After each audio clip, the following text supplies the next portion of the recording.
본문의 의지에서 보좌에 앉아 경배를 받으시는 분은 누구이신가? 라는 제목으로 말씀을 준비했습니다.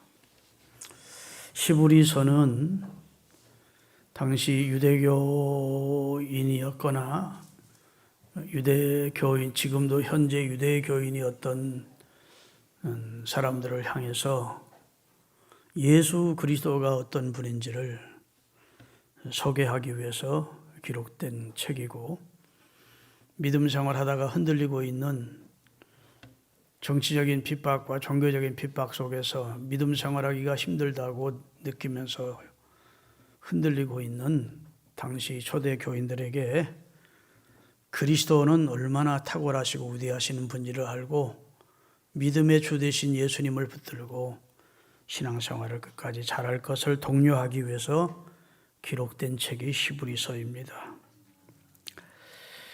옛적에는 하나님이 선지자들을 통해서 말씀을 하셨고, 이제 때가 되어 신약 시대가 시작되면서 하나님은 그 아들 예수님을 통해서 인류에게 말씀하셨다.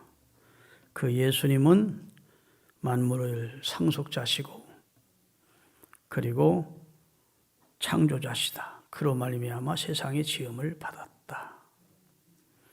예수님은 인류의 4대 성인 정도로 우리가 존경할 만한 그런 분이 아니고, 그분은 성삼위 가운데 한 분이신 성자 하나님으로 목적을 가지시고 인류의 죄를 속량해서 인류를 죄를 정결케 해주는 일을 하시기 위해서 인간의 몸을 잠시 입고 이 땅에 오셨던 성자 하나님이시라고 우리는 믿습니다.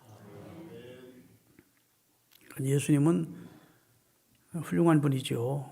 훌륭한 종교인이죠. 예수님은 병을 많이 고치셨으니까 훌륭한 의사시지요. 예수님은 참 탁월한 능력을 가지신 분이시지요. 그렇게 말하는 건 정답이 아닙니다.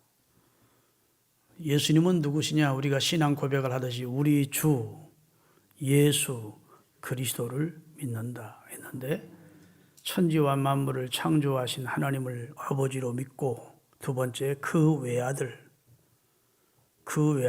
우리 주 예수 그리스도를 믿는다. 예수님을 하나님의 외아들로 우리의 구세주로 믿는다. 그분은 성령으로 잉태되셨고 동정녀 마리아를 통해 나셨다. 그분을 믿을 때 우리 죄는 속량을 받고, 그분을 믿을 때 우리는 부활을 참여하게 되고, 그분을 믿을 때 우리는 영생을 얻게 됨을 믿습니다라고 우리가 예배 때마다 신앙을 고백하는 것은, 예수님은 위대한 인류 가운데 위대한 한 분이 아니라 예수님은 성자 하나님으로서 하나님의 경륜 속에 인류의 죄를 정하여 깨끗게 해주시고 인류를 구원하시기 위해서 오셔서 그 모든 일을 완성하시고 지금은 부활 승천하셔서 하나님 보좌 우편에 앉아 계신 분으로 우리가 믿는 겁니다. 그리고 그에게 경배를 드리는 것이지요.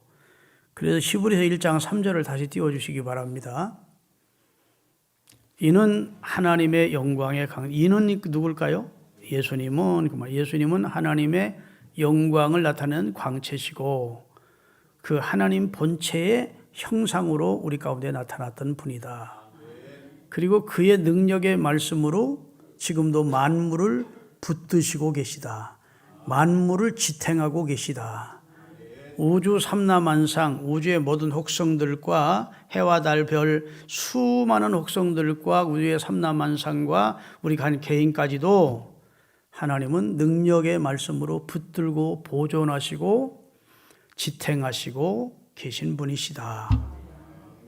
오늘 여기에 좀 비중을 맞추려고 합니다. 그리고 나서 우리 죄를 정결케 하는 일을 하시고 지금은 높은 곳에 계신 하나님의 위엄의 보좌에 앉으신 분이시다 라고 우리가 신앙 고백을 하고, 또 히브리서는 예수님을 그렇게 소개하고 있습니다. 여러분, 우주 삼라만상을 보면서 우리가 창조주의 신비를 느낍니다. 그래서 로마서에 보면 하나님이 만드신 만물 가운데 하나님의 실제를 느끼지 않을 수 없다는 겁니다. 한 만물 가운데서 하나님을 느끼게 해주는 것들이 투성이라는 거예요. 여러분, 물질을 구성하는 가장 기본적인 입자가 원자라고 우리는 고등학교 때 배웠습니다. 원자를 과학적으로 발견하기 전까지는 모든 물질을 쪼개서 더 쪼갤 수 없는 상태까지 쪼개진 상태, 물질 아주 작은 것을 이제 원자라 그랬습니다. 그런데 20세기 초에 들어와서 원자를 더 쪼갤 수 있다는 사실을 밝혀낸 겁니다. 원자를.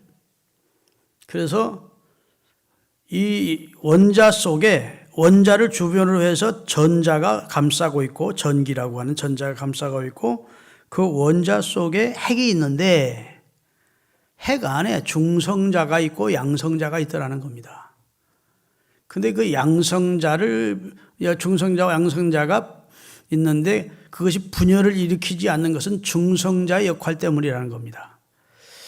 여러분, 이 모든 이 화물이 다 쪼개고 하면 아주 눈에 보이지 않는 작은 입자로 쪼개지는데, 그런데 그 안에 핵이 있고, 원자 핵이 있고, 그 핵 속에 양성자와 중성자가 있는데 그게 폭발하지 않는 것은 중성자가 역할을 해주기 때문이라는 겁니다.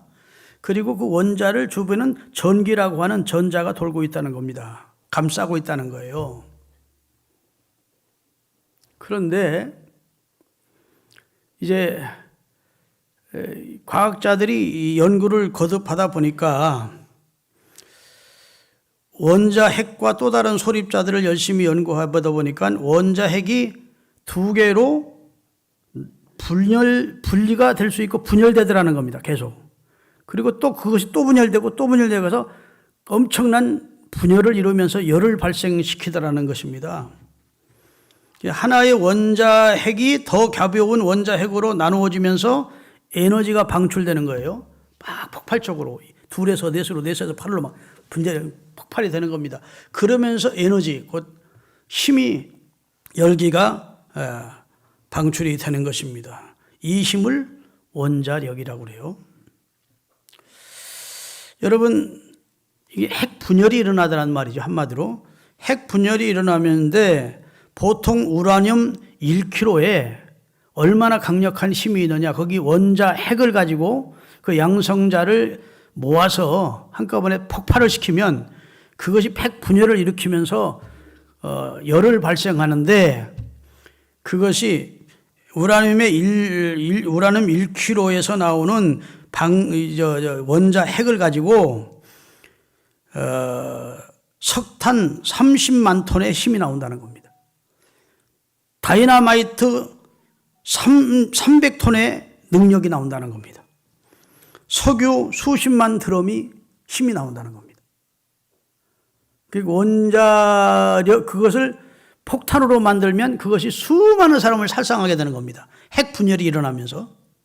그래서 방사능이 발噴되면서 수많은 사람이 이제 죽음을 당하는 것인데, 1945년 8월 6일 날 미국이 일본의 항복을 받아나기 위해서 히로시마에 하나 투하를 했습니다. 그래서 13만 6천 명이 죽었고, 나가사키, 사람이 많지 않은 나가사키 쪽에 투하를 했더니 거기서는 4만 3천 명인가 죽었어요. 그래서 도합 20만 명이 죽었고, 방사능에 피폭을 당한 사람들이 나중에 병들어 죽은 사람까지 합하면 100만도 넘게 죽었을 것이라는 겁니다. 자, 그런 사태를 경험하고 나서 사람들이, 야, 원자폭탄이 무서운 살상력을 가지고 있구나. 그래서 자기들을 방어하기 위해서 원자폭탄을 만들기는 만들고 핵폭탄을 만드는데 사용을 못하고 있는 거예요. 다 같이 죽는 거니까. 그러니까 자기 자위권을 보호하기 위해서 만들기는 만들다가 이런 핵폭탄을 사용했다는 인류가 멸망하겠구나. 이렇게 느낀 인류가 이것을 건설적인 방향으로 사용할 수 없을까 해서 그 원자 핵 분열을 통해서 이걸 천천히 핵 분열이 일어나게 해서, 한꺼번에 하면 핵 분열이면 폭탄이 되니까 천천히 핵 분열을 일어나게 해서 그것이 강력한 에너지, 열기를 발생하게 하고 그것으로 물을 데펴서 전기를 이루어서 발전을 하게 하는 거, 그게 이제 원자력 발전소 아닙니까? 그 원자력을 가지고 잠수함의 원자력으로 에너지를 화시키면, 그러면 기름 넣기 위해서 떠오를 필요 없이 몇 년 동안 물속만 다닐 수가 있다고, 잠수함이. 엄청난 지금 군함 같은 것은 다 그 원자를 가지고 연료를 만들어 사용하는 겁니다. 그러니까 석유를 넣거나 그러면 감당이 안 되지요. 제가 말씀드리고자 하는 것은 이 모든 물체에는 자기라고 하는 게 있습니다. 전자파도 있고 자기도 있어요. 여러분, 제가 알기 쉽게 얘기하면 자석이라는 게 있습니다. 자석의 플러스 극과 플러스 극은 붙습니까? 안 붙습니까? 서로 붙지 않고 밀어내죠? 몰라요? 그것도 안 해보셔서? 우리 어렸을 때는 장난 많이 했는데, 자석이요, 플러스끼리는 절대 붙지 않습니다. 만약 자석이 크면 클수록 사람까지도 막 밀어냅니다. 얼마나 강력한 힘인지. 붙지를 않아요. 서로 같은 양극끼리는 붙으려고 안 해요. 그런데 마이너스 극과 플러스 극이 음극과 양극이면 딱 가서 붙는 겁니다. 서로 막 땡기면서 붙어버려요. 그것처럼 우라늄 속에 있는 그 원자 속에 있는 양성자가 양극이고, 그 우라늄을 감싸고 있는 전기가 음극이다라는 겁니다. 그런데 그 양극이 되는 그 양성자는 묶어놓을 수가 없는 거예요. 서로 밀어내니까. 그런데 그것을 묶어놓는 것이 기술인 겁니다. 원자력을 만들기 위해서. 그걸 묶어놨다가 그것을 폭발시키는 거예요. 놔두면 그것이 핵 분열을 일으키면서 파괴적인 능력을 나타내기도 하고, 원자력 같은 것은 생산적인 능력을 나타내기도 하는 겁니다. 이해되십니까? 그러면 하나님이 이 우주 만물을 창조하시는데, 이 혹성들이 태양을 중심으로 수많은 혹성들만 하더라도 헤아릴 수 없는 수억 개가 넘는다고 그래요. 그런데 이런 태양계와 똑같은 은하계가 또 이 세상에는 엄청나다고 합니다. 여기 어제도 지난주도 설명했지만 이게 떨어지게 돼 있어요. 그래서 떨어지지 않도록 저게 뭐라고 나죠? 쇠철사로 저게 묶어놨습니다. 근데 지구라고 하는 것이 얼마나 무겁겠습니까? 그런데 이게 일정한 궤도로 돌지 절대로 이게 떨어지지 않습니다. 달이 떨어지지 않습니다. 별들이 떨어지지 않습니다. 여러분, 태양계에서 네 번째 궤도를 돌고 있는 행성이 화성입니다. 화성. 그 다음에 다섯 번째 궤도를 돌고 있는 행성이 태양보다는 작지만 모든 혹성 중에 제일 큰 혹성이 목성입니다. 목성도 화성도 태양을 중심으로 궤도를 도는 거예요. 그런데 화성에서 목성까지의 거리는 1억 킬로가 넘고, 높이도 서로 차이가 2억 킬로가 넘는다고 합니다. 엄청나게 멀리 떨어져 있죠. 그런데 그 안에 소행성이라고 하는 무수한 행성들이 있습니다. 긴 띠를 이루고 있다고요. 물론 목성 바깥에도 수많은 은하계의 별들이 있습니다. 그런데 이 긴 띠를 이루는 소행성이 어떤 때는 궤도를 이탈해서 이게 떨어지는 거예요. 그 수억만 개가 넘는 소행성 가운데 이제 궤도 이탈에 떨어지는데, 그것이 떨어지는 그 자체가 떨어졌다는 우리 지구가 멸망할 것인데, 그것이 파편이 떨어지는 거예요. 우리 지구에. 그것이 떨어지면서도 다 연소가 돼서 크기가 작아지는 겁니다. 그래서 지구에 떨어질 때는 지표면에 큰 피해를 주지 않게끔 하나님이 섭리하신 거예요. 하나님이 사랑하는, 하나님의 형상을 담은 인간이 살 수 있는 최적의 환경을 만들어 주시고, 인간이 멸망당하지 않게 하기 위해서 하나님이 지표면에 떨어질 때는 큰 충격이 없도록 이게 떨어지면서 다 소멸되게 하신다고요. 그런데 우리가 이렇게 생명을 유지할 수 있는 것은 목성이 있기 때문이라는 겁니다. 목성. 지구의 태양을 중심으로 다섯 번째 궤도를 돌고 있는 목성이 지구보다 318배 무거운 거예요. 엄청난 빨아다니는 중력을 가지고 있습니다. 그래서 소행성이, 이 별들이 떨어지는데, 우리가 천체 망령을 가지고 목성을 보면 군데군데 막 상처가 많습니다. 구멍이 떨어져 있다고. 큰 구멍이 많은 행성이 목성이에요. 어떻게 그 행성이 그렇게 구멍이 많고 상처가 많이 났느냐? 이 소행성들이 떨어질 때 지구로 직접 떨어지지 않도록 그것이 끌어당긴다는 겁니다. 끌어당겨서 거기서 처리가 되도록 하시고, 파편만 떨어지는데, 그 파편도 일정한 궤도를 돌다가 그 궤도에서 이탈하는 혹성이 많지 않기 때문에 어쩌다 파편이 떨어지는데 먼저 목성부터 가서 부딪히고 나서 거기서 거의 소멸되지만 그 파편 일부가 별똥별처럼 떨어지다가 소멸되면서 지구에 와 닿는다는 거예요. 그러니까 여러분과 제가 이 세상을 안전하게 살 수 있는 것은 목성이라고 하는 보디가드가 바다에 가면 막 파도가 밀어칠 때 안전하려고 방파제를 하듯이 하나님이 목성이라는 지구를 보존하기 위해서 목성이를 딱 두시고 거기 화행성이 지구를 공격하지 못하도록 막아주셨다는 겁니다. 이게 천문학자들의 과학적인 얘기예요. 자, 그렇게 하시니까 누구냐? 우연이라는 거예요. 불신자들 우연히 그렇게 듣겠지. 성경은 오늘 본문 말씀에 그는 그의 능력의 말씀으로 만물을 붙들고 계시다. 혹성과 혹성이 지구가 다른 혹성과 부딪히지 못하도록 양극과 양극이 부딪히지 않도록 일정히 서로 밀어내도록 하신 것처럼 밀어내도록 하시고 태양을 중심으로 일정한 궤도를 정확히 돌도록 섭리하신 분이 누구냐? 하나님이시라는 겁니다. 하나님의 아들 예수 그리스도는 천지와 만물을 창조하신 창조자이면서 지금도 이 세상을 붙들고 계시는 분이시다. 이렇게 설명해도 모르면 뭐 할 수 없습니다. 이것은 이제 하나님의 섭리라 그래요. 섭리. 하나님의 경륜과 섭리라고 그러는데 섭리란 말은 자연계를 지배하고 있는 원리와 법칙을 말하며 기독교에서는 세상과 우주 만물을 다스리는 하나님이 주권자이심을 믿는 겁니다. 다시 말해서 인간과 자연과 세계의 모든 것을 하나님의 의지대로 다스려 나가는 것, 그것이 하나님의 섭리이고 하나님의 섭리란 하나님께서 그 작정하신 뜻을 이루기 위해서 모든 피조물을 보존하시고 그의 뜻대로 관리하고 다스리는 것을 하나님의 섭리라 그럽니다. 그러기에 여러분과 저가 하나님의 섭리 안에 있는 것이고 여러분과 저가 구원받은 것도 하나님의 경륜과 섭리 안에서 되어진 일이라는 사실을 우리가 믿어야 됩니다. 역사라고 하는 것이 무엇이냐? 하나님의 창조의 목적과 뜻을 이루어가는 과정이 역사라는 거예요. 이 역사 속에 하나님은 죄인된 인류를 구원하기 위해서 역사 속에 그리스도를 보내신 겁니다. 성육신 하셔서 할렐루야.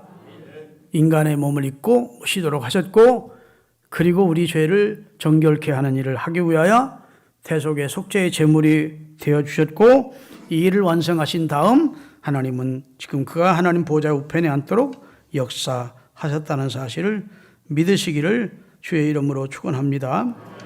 자, 그런데 주님께서 이 세상을 끝까지 이렇게 붙들고 있는 게 아니라는 겁니다. 언젠가는 그 양성자들이 이렇게 지금 붙들고 있기 때문에 원자폭탄이 터지지 않는 것처럼 이렇게 붙들고 있죠. 누가 과학자 원자폭탄이 투하되기 전까지는. 그런데 이걸 딱 놔버리면 어떻게 될까요? 그때는 너무 핵 분열이 일어나면서 계속 엄청난 분열이 일어나면서 엄청난 그런 재앙이 닥치는 것이죠. 마찬가지로 하나님께서 여러분과 저는 한정된 이 쪽방만한 두뇌는 다 이해할 수 없지만 지혜롭고 그 능력과 권능이 무궁하신 하나님의 능력과 권능으로 이 세계를 지금 붙들고 계신데 하나님이 이 세계를 놓는 날이 온다는 겁니다. 아멘. 그것이 베드로후서 3장 10절부터 13절까지 기록되어 있는데 한번 읽어보겠습니다.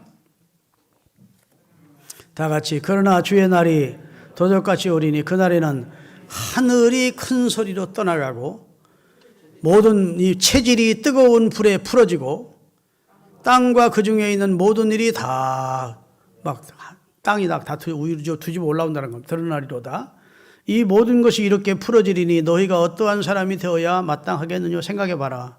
거룩한 행실과 경건함으로 하나님의 날이 임하기를 바라보고 간절히 사모하라.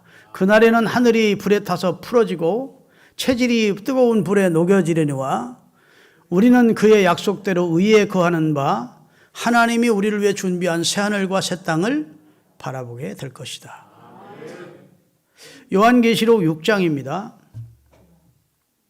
요한계시록 6장 다 같이 내가 보니 여섯째 인을 떼실 때 하나님께서 요한이라는 사도에게 인류의 마지막 때 되어질 일을 보여주시는데 천사들에게 인을 떼게 하시더라는 겁니다. 근데 여섯째 천사가 여섯째 인을 떼니까 요한이 보는 눈앞에 어떤 현상이 나타났냐? 큰 지진이 나면서 앞으로 일어날 일이에요. 지금 요한이 보기는 보지만 앞으로 일어날 일을 미리 보여주신 겁니다. 큰 지진이 나면 해가 총당같이 검어지고 해가 깜깜해지더라는 거죠. 달이 피같이 빨개지고 하늘의 별들이 무화과 나무가 태풍에 흔들려 과실이 떨어지는 것 같이 하늘의 별들이 땅으로 막 떨어지고, 그 다음에 하늘은 종이축이 말리는 것처럼, 여러분 종이축이 불을 지피면 종이가 팍 말려 들어가면 다 타지잖아요. 그렇게 종이축이 말리는 것처럼 떠나가고 각 산과 섬이 제자리에서 옮기우매 땅에서 임금들과 왕족들과 장구들과 부자들과 강한 자와 각종 지주자가 굴과 산 바위에 숨어서 이 세상에 떵떵거리고 살던 사람이 하나님 심판이 어디서 하고 조롱하던 사람들이 산과 바위에게 이르되 우리 위에 떨어져 재림하시는 심판하러 오시는 예수님의 얼굴을 보지 않게 해달라. 얼마나 두려운지 그렇게 소리치게 되는 날이 올 것이다 라고 말씀하시는 거예요. 요한계시록 21장 1절입니다. 내가 새하늘과 새 땅, 하나님이 우리에게 주시는 천국을 보니 처음 하늘, 지금 우리가 살고 있는 이 세상은 하나님이 처음 지은 곳입니다. 처음 하늘과 처음 땅은 없어졌고 바다도 없더라. 다시 말해서 우리가 살고 있는 이 세상은 결국은 하나님이 지금은 붙들고 계시지만 이걸 놓아버리는 때가 오는데, 그때는 이 세상은 심판을 받고 하나님의 아들 그리스도께 앞에 다 온데간데 없어지고, 그 다음에 인간은 하나님의 백보자 심판을 받게 될 것이다. 믿을 테면 믿고 말 테면 마세요. 나는 하나님의 말씀을 전하는 거니까. 할렐루야. 그런데 과학자들도, 천문학자들도 인류는 영원히 가지는 못한다 이렇게 주장합니다. 왜냐하면 공해나 태양도 지금 계속 가스덩어리가 폭발하는 건데 그 언젠가는 꺼질 날이 온다는 겁니다. 태양 때문에 온 우주 삼라만상이 사는 것인데, 그 다음에 인간이 만든 핵이나 이런 것들이 결국은 인간을 멸망시키게 될 것이다. 그런데 성경은 이미 수천 년 전에 이 세상은 하나님이 그렇게 아름답게 창조한 세상인데 인간들의 죄악과 욕심이 결국은 인간을 파멸로 이끌게 될 것을 말씀해주고 있는 거예요. 그렇게 되기 전에 죄를 정결케 하기 위해서 오신 예수님을 믿어 죄가 정결케 되고 경건함과 거룩함으로 주님의 나라를 사모하며 사는 그리스도인으로 살라고 우리 주님이 우리에게 말씀해 주신 줄로 믿습니다. 할렐루야. 그래서 말씀으로 만물을 붙드시고, 다시 히브리서 1장 3절 말씀으로, 그 창조에 하신 말씀의 능력으로 또 그 말씀으로 이 만물을 붙들고 계신 분이 주 예수님이시다. 이런 말씀이세요. 이게 지금 히브리서의 저자인 바울이 자기 생각을 쓴 것이 아니고 성령의 감동으로 예수님을 정확히 보고 말씀하신 겁니다. 계시한 겁니다. 그 다음에 이제 중요한 것이 죄를 정결케 하는 일을 하셨습니다. 이게 예수님이 가장 우리에게 고마운 일이지요. 우리 죄를 정결케 하시는 일을 하신 예수님을 믿으시면 아멘 하십시다. 이 세상에 죄가 관영한 상태, 인간이 죄를 계속 짓고 하나님 앞에 범죄한 상태에서는 하나님이 이 세상을 만물을 붙들고 계실 필요가 없습니다. 그냥 놔버리면 되지. 그런데 이 세상에는 하나님이 당신의 형상대로 지은 인간들이 있고 선택해서 구원해 주어야 될 사랑하는 인간들이 있기 때문에 하나님이 세상을 이처럼 사랑하사 독생자를 주셨고 이는 저를 믿는 자마다 멸망치 않고 구원해 주시기 위하여 주님께서 그 선택받은 주의 백성들이 다 구원 얻기까지 이 세상을 붙들고 있는 겁니다. 그래서 요한계시록 7장 1절에 보면 해돋는 데로부터 한 천사가 올라오는데 그 천사가 전쟁의 바람을 붙들고 있는, 사방의 바람을 붙들고 있는 네 천사에게 이르되, 자, 그 천사가 붙들고 있다고 합니다. 환란의 바람을 놓지 마라. 언제까지? 내가 하나님의 택한 백성들의 이마에 다 인치기까지 그 놓지 말라. 아멘. 자, 하나님의 아들 예수 그리스도께서 오셔서 우리 죄를 정결케 하시고 예수 그리스도를 주로 믿는 자들의 죄를 깨끗게 하시고 성령으로 너는 내 거다 내 거다 인치시는 역사를 지금 하고 계시다는 겁니다. 그 일이 마감될 때까지는 하나님의 작정된 사람들, 하나님의 선택한 사람들이 다 구원받을 때까지는 하나님이 이 바람을 놓지 않고 아까 얘기한 대로 그 에너지를 놓지 않고 이 삼라만상 우주 섭리하시는 이 모든 걸 놓지 않고 계시다가 이것이 놓으면 세상은 그냥 이 세상은 온데간데 없이 사라지는 그런 심판을 경하게 될 것이. 얼마나 두려웠으면 산과 바위의 그 굴 속에 숨어서 심판자로 오시는 예수님의 얼굴을 보지 않게 해달라고 그렇게 애통하면서 울었겠습니까? 사랑하는 여러분, 여러분과 제가 죄를 용서받았고 예수님을 통해서 구원을 받았습니다. 예수님이 우리처럼 인간을 입고 친히 낮아지셔서 십자가에 달리셔서 우리 대신 우리의 죄값을 치루어 주신 것입니다. 할렐루야. 여기 죄를 정결케 하시는 일을 하시고 했는데 이것은 헬라어 원문으로 말하면 과거 완료형입니다. 끝냈다는 겁니다. 죄를 정결케 하는 일을 끝내셨다. 그런 말이에요. 아멘. 어떻게 끝내셨느냐? 자기 피로 끝내셨다는 거예요. 짐승의 피가 아닌 완전하신 하나님의 아들이며 참 제사장이고 참된 제물이 되신 자기 피로 인류의 죄를 정결케 하는 일을 단번에 이루셨다. 히브리서 9장 12절에서 14절입니다. 염소와 송아지의 피로 아니하고 오직 자기 곧 예수의 피로 영원한 속죄를 이루사 단번에 성소에 들어가셨느니라. 염소와 황소의 피와 및 남송아지의 죄를 부정한 자에게 뿌려 그 육체를 한시적으로 1년 동안이라도 정결하고 거룩하게 했거든. 하물며, 이 말은 반전을 시키는 말이에요. 하물며, 바닥을 치며 하물며 짐승도 인간의 죄를 법대로 하나님 앞에 제사하며 1년 동안 속죄한다면 하물며 영원하신 성령으로 말미암아 흠없는 자신을 하나님께 드린 그리스도 예수의 피가 어찌 양심으로 죽은 행실에서 너희를 깨끗하게 못하겠느냐? 살아계신 하나님 앞에 설지 못하게 할 수 있겠느냐? 우리를 다 살아계신 하나님 앞에 세워줄 수 있다는 겁니다. 우리를 깨끗게 할 수 있는 능력이 예수의 피 속에 있다는 겁니다. 그분의 피는 보혈이라는 겁니다. 그 놀라운 일을 예수님이 이루셨다는 거예요. 오늘 우리가 하나님의 구원받은 백성이요 그의 자녀가 된 것은 모두 다 예수님의 속죄의 은혜 때문입니다. 이렇게 예수님께서 인류의 구원을 죄를 정결케 하는 일을 하시고 나서 선언하기를 다 이루었다. 이렇게 선언을 하신 겁니다. 믿으시면 아멘. 이제 아직은 조금 못 이루었으니까 나중에 다 이루어 줄게 하시지 않았어요. 다 이루었다. 이렇게 선언하시면서 세상을 마쳤습니다. 우리가 하나님의 구원을 받은 백성이지요. 그의 자녀가 된 것은 예수님 덕분입니다.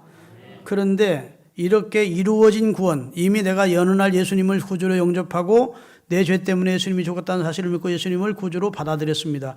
그때 이미 여러분과 저는 구원을 얻었겠지요. 이것은 이제 이미 이루어진 구원입니다. 그런데 우리가 살면서 또 죄 짓나요? 안 짓나요? 우리 속에 죄성이 있는데 우리가 천사가 된 것도 아니고 예수님처럼 된 것이 아닌데 우리가 이 세상 살면서 또 죄를 짓잖아요. 그러면 그것은 어떻게 하느냐는 겁니다. 요한 1서 1장 7절에서 10절이 대답이 나옵니다. 같이 읽겠습니다. 저가 빛 가운데 계신 것 같이 우리도 빛 가운데 행하면 우리가 서로 사귐이 있고 그 아들 예수의 피가 우리를 모든 죄에서 깨끗해 하실 것이요. 잘 보십시오. 예수님은 빛입니다. 그런데 우리가 그 빛 안에 살면 그리고 예수님과 늘 교제하면서 사귀며 살면 죄가 싫어져요. 죄 지을 마음이 사라집니다. 죄가 시시해져요. 배설물처럼 여겨져요. 그래서 죄를 멀리하는 삶을 살 수 있어요. 완전한 삶은 아니더라도 주님과 늘 사귐이 있는 삶은 빛 대신 예수님과 빛 대신 빛 안으로 들어간 내가 내 안에 성령의 빛이 있는데 죄 짓고 싶은 마음이 없어지는 것이죠. 그렇지만 우리가 죄를 범하면 그 아들 예수의 피가 우리를 깨끗게 하신대요. 그 다음에 만일 우리가 죄 없다고 하면 스스로 속이고 또 진리가 우리 속에 있지 않아. 나 죄 없어. 나 죄 진 적 없어. 그러면 그 사람은 멸망이라는 겁니다. 아멘. 그리고 9절, 만일 우리가 우리 죄를 자백하면 저는 미쁘시고 의로우사 우리 죄를 사하시며 우리를 모든 불의에서 깨끗게 하실 것이에요. 자, 예수님을 통해서 우리 죄를 속죄받았습니다. 예수님 우리를 정결케 하는 일을 마치셨어요. 그래서 우리는 구원받았습니다. 그런데 어느 날 내가 저 죄를 지었어요. 하루에도 말할 수 없이 죄를 짓지요. 그러면 어떻게 하라고요? 죄를 안 지려면 늘 예수 안에서 예수님과 사귀는 삶을 살아야 되고, 늘 그렇게 못 살아서 세상과 짝하다가 죄를 범했으면 어떻게 하라고요? 죄를 자백하래요. 우리가 우리 죄를 자백만, 내가 죄인이라는 사실을, 또 죄를 범했다는 사실을 우리 주님 앞에 자백하면 예수님은 진실하시고 의로우신 분이라 우리 죄를 사하시고 우리를 불의에서 우리를 다 깨끗게 해주신다. 그런데 10절입니다. 만일 우리가 범죄하지 아니하였다 하면, 나 범죄한 적 없어, 난 죄인 아니야, 그러면 그 사람은 용서받을 길이 없대요. 왜냐하면 우리를 죄인이라고 선언하신 예수님을 거짓말하는 자로 만들기 때문에. 예수님, 하나님은 우리를 범죄한 자라고 했는데 우리는 나 범죄한 적 없어요 하면 하나님을 욕되게 하는 행동이 되기 때문에 안 된다는 겁니다. 다시 정리하면 이렇습니다. 여러분과 제가 예수님을 통해서 용서받고 구원받았습니다. 그래도 우리는 온전하게 못 살아요. 온전하게 살려면 여러분 빛 가운데서 늘 주님과 교통하면서 기도 생활하며 감사하며 말씀도 들고 살면 죄가 그다음에 죄가 우스워지죠. 싫어져. 자꾸 마귀를 가까이 하니까 그냥 유혹을 받는 것이지, 진짜 우리가 빛 가운데서 주님과 사귐에 살면 예수 안에 있는 것이 너무 행복하고 기쁘고 감사하니까 그냥 세상 것이 다 분토처럼 여겨진다고요. 그렇게 살면 그건 차원 높은 신앙이지요. 그렇지만 그렇게 못 살고 우리가 죄를 범한 경우가 많다고요. 그러면 자백만 하래요. 또 용서해 주실 걸 믿고 자백하면 저는 미쁘시고 의로우사 우리 죄를 사해 준대요.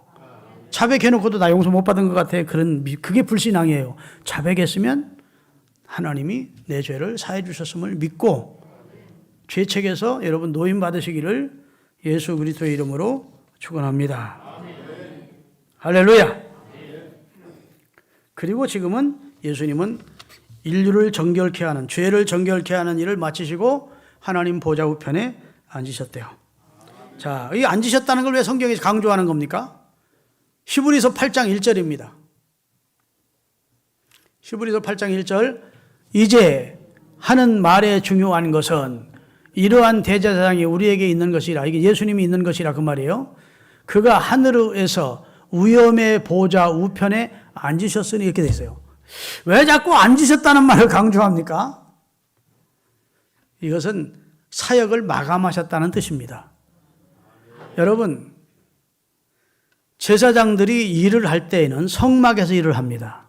근데 성막의 특징은 서서 일하는 곳이지 성막에서 제사장이 앉는 의자는 없습니다.